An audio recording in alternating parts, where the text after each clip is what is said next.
बोला बोला छठी मैया की।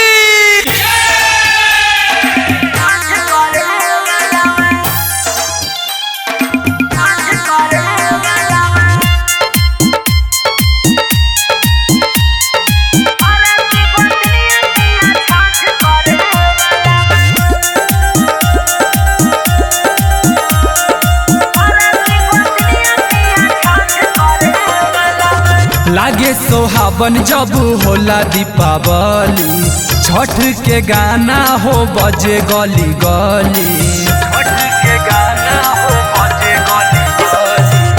लागे सोहावन जब होला दीपावली, छठ के गाना हो बजे गली गली। सूप दौरा सजे पूरा घर सजे वाला बा, सूप दौरा सजे पूरा घर सजे वाला बा। बड़ा की गोतनिया पिया छठ करे वाला बा, बड़ा की गोतनिया पिया छठ करे वाला बा, बड़ा की गोतनिया पिया छठ करे वाला बा। छठ करे वाला बा,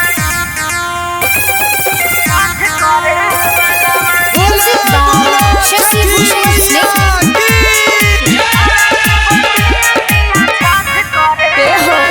लहर मारे वहाँ गंगा जी के पनिया, अरग कैसे दी नया नोहर कनिया।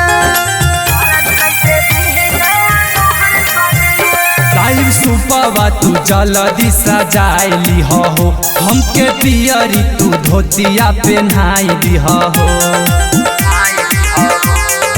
बाजा पंडाल लागे रोड सजे वाला बा, बाजा पंडाल लागे रोड सजे वाला बा।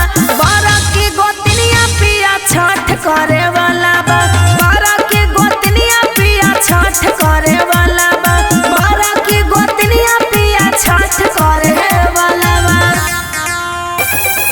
छठ करे वाला बा, छठ करे वाला बा। बोला बोला छठी मैया की।